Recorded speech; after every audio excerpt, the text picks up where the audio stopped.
Okay, close your eyes. Now read this next sentence in your head. Can you hear it? A little voice saying the words as you go? That's your inner voice.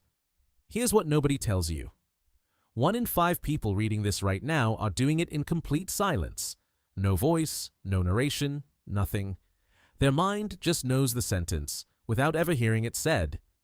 Sit with that for a second, because it gets stranger. If you have an inner voice, you probably assume everyone does. You narrate your grocery list, replay arguments you never actually won, rehearse texts before you send them. That constant chatter feels like a basic feature of being a person, like blinking or breathing. It isn't. Some people scroll through their entire life without ever hearing a single internal word. Not because anything's wrong with them. Their brain just runs on a different operating system. And honestly, most of them didn't even realize this was unusual until they heard someone else describe it and thought, wait, that's a thing other people actually have. Here's an even weirder twist. Some people don't just lack an inner voice, they lack inner images too. Ask them to picture a beach in their mind and they get nothing. No sand, no waves, just a blank. It's called aphantasia, and if you've never heard of it, that's because most people assume picture it in your mind is a universal instruction, not a skill roughly 1 in 50 people simply don't have. And it's not all or nothing either. Some people get a faint, flickering image, gone before they can focus on it. Some hear their inner voice constantly, an endless commentary track running underneath everything they do. Some only hear it occasionally when a decision actually calls for it. You've been assuming your specific setting is the default setting for the entire species. It isn't. It's just yours. Here's what that voice actually is. Your brain is talking. For real. The same speech regions that move your mouth out loud are firing right now. They just never send the signal to your lips. Your inner voice is you, whispering to yourself, using a mouth that never moves. And here's the part almost nobody thinks to ask. What does it actually sound like?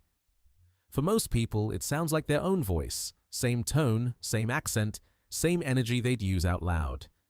But not always. Some people report their inner voice shifting depending on mood, sometimes sharper, sometimes calmer, occasionally sounding suspiciously like a parent's voice mid-argument, which is its own separate horror. It can carry real emotion too. You can hear sarcasm in your own head, or panic or excitement, without a single sound being produced anywhere. And for some people, it isn't a voice at all in any expressive sense, more like flat scrolling subtitles with zero inflection, words appearing rather than being spoken. 2 people can read this exact sentence right now and have completely different internal experiences of doing it. That also explains something you've probably noticed and never questioned. Inner speech runs faster than actual speech. You can think a full sentence in a fraction of the time it takes to say it out loud because you're skipping the slow part, the part where your tongue and lips have to physically catch up to your thoughts. Here's where it gets useful, not just interesting. That inner voice does real work. It helps you talk yourself down mid-impulse, right before you send a text you'd regret or say something you can't take back.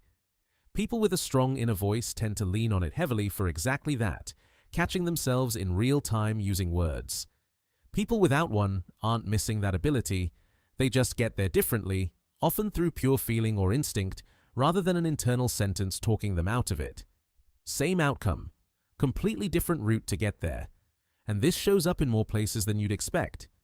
Ever solve a problem in the shower? No words involved, just a sudden oh moment? That's your brain working without narration, proof that thinking doesn't actually require language at all, even for people who usually default to it. Athletes talk about this constantly without realizing what they're describing. Being in the zone is, essentially, the inner voice going quiet on purpose, stepping out of the way so instinct can take over uninterrupted. Turns out, the voice you can't imagine living without is sometimes the exact thing standing between you and your best performance. Here's the part that should genuinely mess with you. Neither version is more you than the other. Whether your thoughts arrive as words or as wordless knowing, both are just different wiring producing the same result. A functioning human brain making decisions, forming memories, having a full, rich inner life either way. This also explains a very specific kind of confusion that happens constantly and nobody clocks it for what it is. Someone says, "Just picture it," or "Talk yourself through it," and half the room nods along easily while the other half quietly wonders what that even means, assuming everyone's just being metaphorical. They're not being metaphorical. They mean it completely literally, and you've been mishearing the instruction your entire life, on both sides of that conversation, without ever realizing there was a mismatch at all. So next time you catch yourself mid-thought, narrating your own day like a tiny internal podcast host, remember, that's not universal. That's one specific setting your brain happens to run on. Somewhere near you, right now, someone is having just as rich a thought, just as real a decision, in total silence. Same species, completely different volume.